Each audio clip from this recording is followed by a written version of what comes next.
Thanks for having me. When I got the invitation, it said, we're going to have this workshop on, and then it listed 5 topics, and then it listed other. And I said, okay, I'm going to do the other, because I'm not an engineer, and I know nothing about all those grand technologies that you all presented about. What I want to talk about instead is about a area of social science research that happens at Kellogg, and in particular around the Ford Center of Global Citizenship. That actually speaks to the question, once we have those new solutions to energy problems, to sustainability problems, how do they actually get scaled up? How do people actually start adopting them? And there's actually a cluster of researchers at Kellogg who really directly focus on that in their research. And so I want to give you a very high-level overview of what we're doing. And so it's going to be a little different than the other talks. And I followed the outline that was provided to all of us. And I want to kind of make the case for why we should look and why you all should care about something that you might not always think about. And I start with the premise that if we think about changes in energy demand, and especially energy demand that has to do with alternative energies, energy efficiency, and sustainability, you really have to start thinking about behavioral changes of someone actually using the energy, someone actually using the appliances. And we've seen many examples of really good technologies who fail to take off, who fail to scale up, or who fail to have been taken up either by industry or by individual consumers. And my prediction is, and this is purely an extrapolation of everything that happened in the past, that this will continue to happen. So the question is, how can we get better at actually thinking ahead of time, about the uptake of new technologies, of new solutions that are being developed. Now, one of the insights that I think is unique to what we do at Kellogg is when we think of behavior, a lot of behavior actually happens in the private sector, and it happens in the context of organizations, of companies, of corporations. You can think of commercialization decisions for new technologies. This is often not something that an individual consumer makes, and we saw the example of the transportation sector, for example. Well, sure enough, there's individual decisions. Am I going to drive my car, or am I going to take public transport? But there's also organizational decisions. Someone has to decide to build a car and use a certain technology.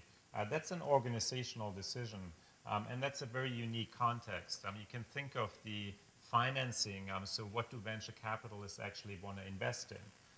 Well, how did they evaluate some technologies that, quite honestly, in many cases, they do not have the sufficient inside knowledge of the actual technology? What kind of heuristics do they use to say, well, this has potential, this one doesn't?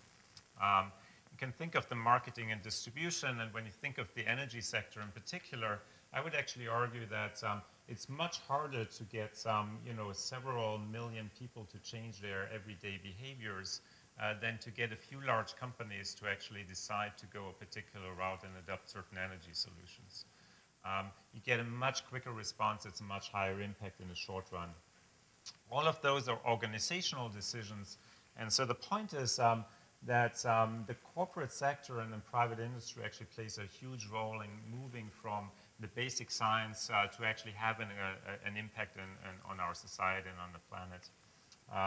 Now, we do actually know a fair bit about how organizations work internally, and one of the most intriguing one is that private sector companies, despite their claims for kind of being very efficient and kind of very rational, actually don't work so differently from universities or maybe national laboratories. I don't know. But there's an attempt to be rational, but it's bounded, and that's a concept that comes out of organization theory, where we try to do the best we can, but there's limits to our cognitive abilities. There's kind of biases built into the way we think, and so we know that actually happens. There's division of labor. And one of the other aspects is that decisions are usually made by some sort of coalitional dynamics. It's not purely a top-down hierarchical decision. Now, if you take all that into account, the model that we work with in terms of how we think about organizational decisions, so like, let's say, a Ford Motor Company decides to go for fuel cells. The way we think about it is very much focused on the social, cultural, and psychological factors that shape the way that some decision makers in those companies actually think about the economics of the case, because the economics of the case are often not clear cut, especially for early stage technologies that require a fair bit of investment. And so we need to understand how those people actually think. The specific area of research that we do within this little cluster of people focuses on non-market environments, and that's kind of the catchphrase for the social, cultural, and the psychological ones. So this is less to do with competition and kind of pure cost calculations. This is based on socio-political factors. And in political sciences, people usually distinguish two forms of politics. There's public politics, and that's what you can think of as regulations, as formal laws, the government's basically intervening. And that's a very important part of the story, and I'm not going to diminish it. The part that I want to focus on is the more recent kind of thrust in research in this area that really tries to understand the role of civil society, in particular of activist social movements and other kind of civic organizations in influencing the corporate sector, the private sector in their decisions. And that's relatively new research that is, a lot of it is pioneered at Kellogg and Northwestern at large. It's what people in political science call private politics. So something that's not directed at the government, not directed at the state, but that involves organizations. And so our goal is to understand both internally how those things play out, but also how externally activists can influence, in particular, new technologies. I want to give you some examples out of this larger research, and I'm going to be very selfish and mainly draw on my own studies because I know them better. They're not all in the energy sector, but I'm going to try and kind of draw a parallel to something that might be more related to what we've been talking about today. The first broad area is around the commercialization of technologies and the kind of the public acceptance of it. And I've done a study on biotechnology as an example technology that's faced significant resistance, especially in Europe, first in the medical sector, then in the food sector.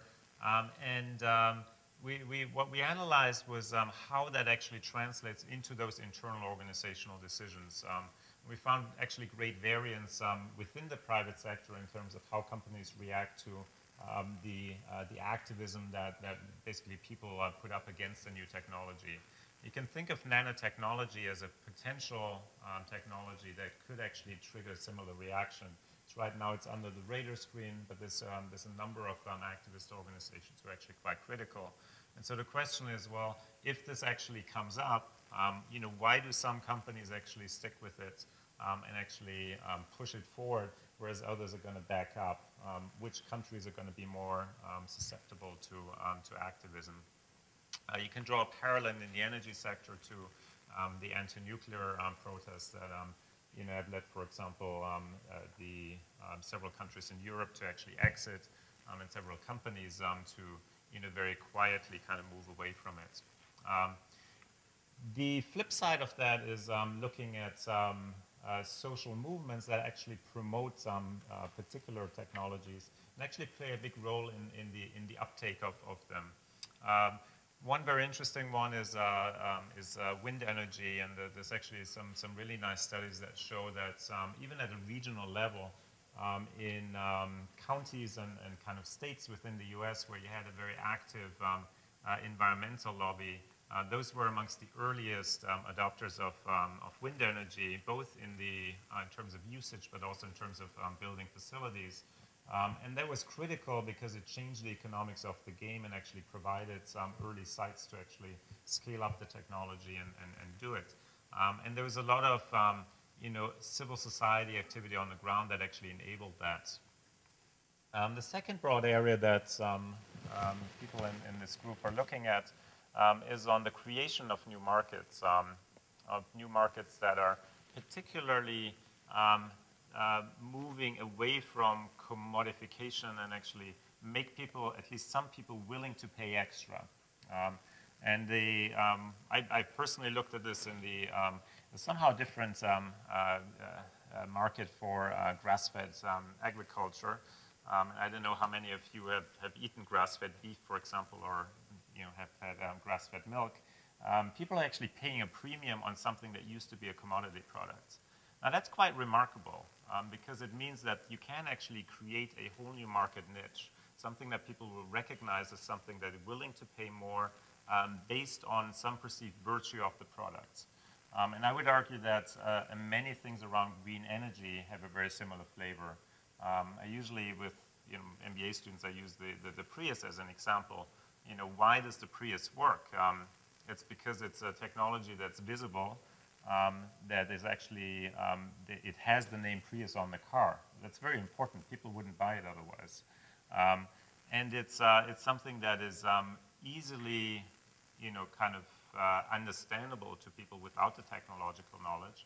And it's something that makes me feel good. If I drive my Prius, I can tell my neighbors about it. It's a feel-good story. And all those are important consumer side aspects of how you actually create the market. Now, the role of activists, and let me just define activists as people who are internally driven by some higher kind of moral concern or value, but that are externally directed, that see it not just as a private endeavor, but that are active in trying to get other people to move along. And that's quite important. Activists actually, in my example, actually shaped even the innovations that actually took place. So where did the effort of the researchers go? In my case, in agriculture, you could think of what you do and why you actually research on what you're doing. The kind of cognitive understanding, the kind of logics that you apply. And more importantly, there were some key activists that linked the energy aspect of, for example, grass-fed agriculture and the health aspects that are, somehow there, but it's not quite sure, to concern on the consumer side. And so, those were, for example, kind of key journalists that were able to translate the basic principles that come out of the science world or the world of production into something that consumers can actually understand. Without creating that link, new technologies, have a really hard time convincing consumers. And so you have people that are actually dedicated to doing that, which turn out to have play a large role in those processes.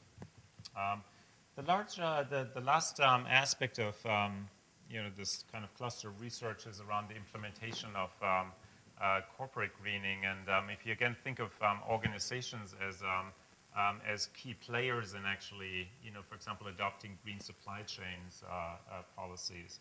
You think of Walmart's impact on its own suppliers. How does that happen?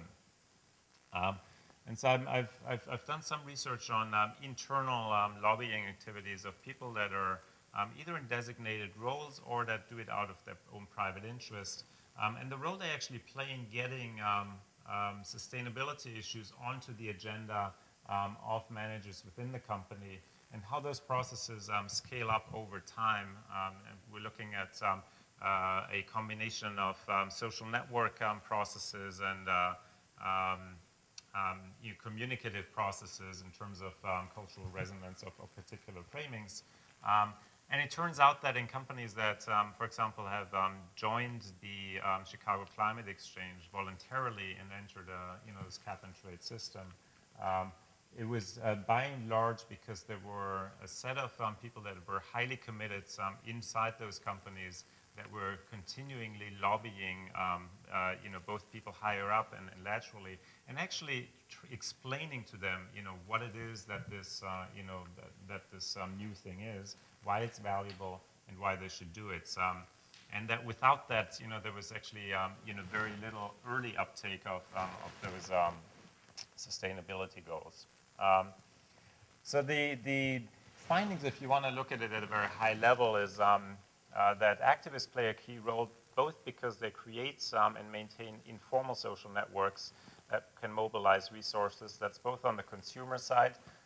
More and more companies are now doing what they call guerrilla marketing, where instead of running a big campaign, they basically get people on the street to talk to their friends about new products, and it's been shown to be very effective and very cheap. And that's what activists do for free. The other part of activists is, they educate people about new knowledge, and they create new understandings that resonate with where potential consumers, potential decision makers in organizations already at. I needed to show one picture, and so this is an example from a study that I've done that looks at what is called cultural codes. It's codes that are relatively publicly available, and they basically put the world into two buckets. One is the good one and one is the bad one. And there are groups around kind of key understandings and connotations. This one is the one about sustainability, and if you look at the top half, you see what sustainability generally is associated with. So it's kind of about nurturing, it's kind of conservation, renewable resources, and there's an opposition, and you can use this, this general code to mobilize support for a cause by aligning particular practices. This is again out of the agricultural sector along that value dimension, and that turned out to be a key connector between the consumers and the producers in that market and help create it. What I have, what I don't have, what I need.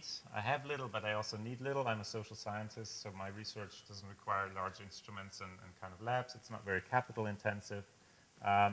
Capability we do have at Kellogg is mainly around knowledge, around complexity, game theory, and cultural analysis.